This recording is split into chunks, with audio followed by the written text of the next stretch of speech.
So let's talk about our coaching staff. So the coaching staff plays a couple roles in the game.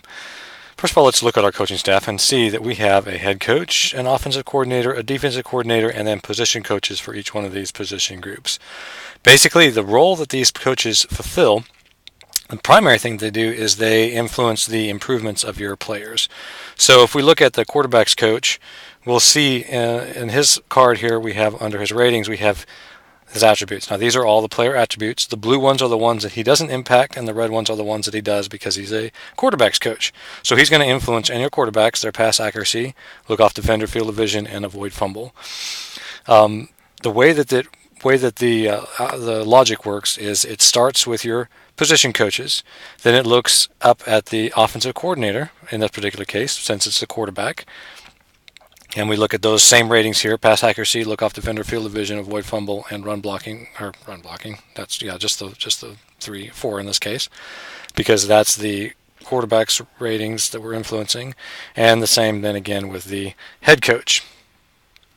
So between these 3 coaches in his hierarchy above him, they influence how quickly your player improves their current ratings.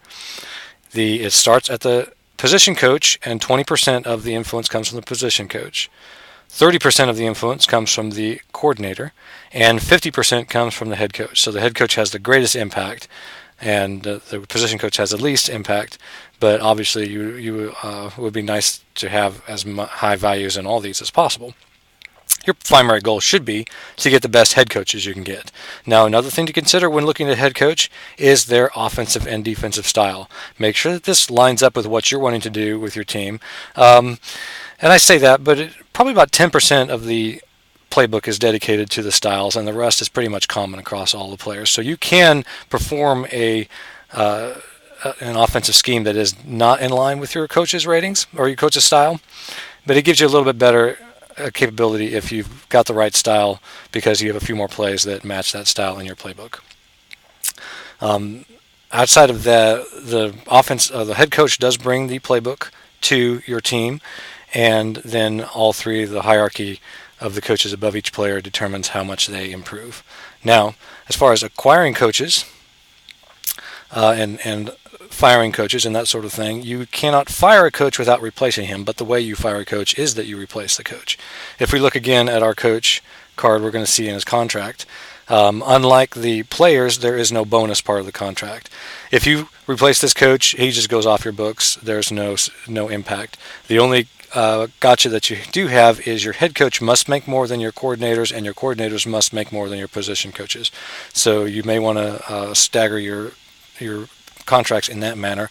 Also, during early free agency, any coach that has not signed a contract in the current year can be poached by another team. So when you are in early free agency and you're looking for a new head coach or a new coordinator, it would be a good idea to look at position coaches of other teams, or if you're looking for a head coach, look at coordinators from other teams to see if there's a head coach candidate that is better than what you currently have. And if you want to protect your coaches, you just need to assign them to an extension to their contract. So when we go into the contract of a coach, which I'm not going to be able to do until I search a coach, because these coaches have all been signed in the current year. So I'm going to look for unemployed coaches, and I'm going to look for, let's say I'm looking for a tight end coach. On this search page, you can search specifically for their attribute values. If you have a quarterback that has a long way to go in his pass accuracy, you may want to find a position coach that has a good pass accuracy so that he can bring him up more quickly. Or you can look specifically for a style. In this particular case, we're only going to filter by unemployed, and we're going to get the score based on the tight ends.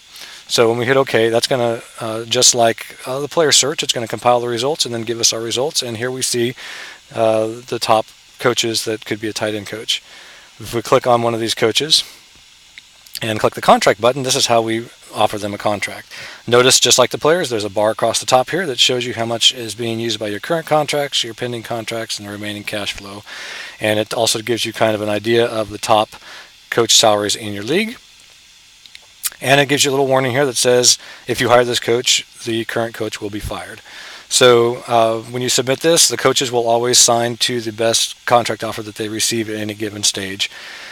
And that's how you build your coaching staff. And there is no long-term effect of cutting a coach, so don't really worry too much about the salary. The only thing you need to consider with the salary is making sure that you don't overpay your position coaches such that you don't have room to be able to fill your coordinators and head coach and so forth.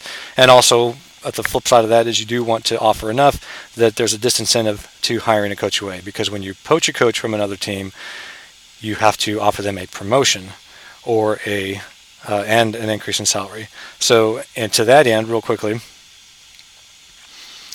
if I wanted to poach, if this was the off season, Frederick Flynn could be hired by another team to become a defensive coordinator or an offensive coordinator. The coordinators could be hired by another team to be a head coach, and the position coaches could be hired as a head coach. But you cannot hire a position coach from another team and carry him onto your team as a position coach, or a coordinator and as another position as a coordinator, and your head coach cannot be poached because he is your head coach and there is no promotion to offer to him. So that's kind of a real scattergun approach, or scattergun perspective overview of the coaches. And as always, if you have any questions on the coaching or any of this game, the help forums under the messages, community forums, are definitely a great place to ask questions. The community is very good about responding and being very helpful in that way. So that'll conclude this video. Next up, we're going to talk about some game planning stuff.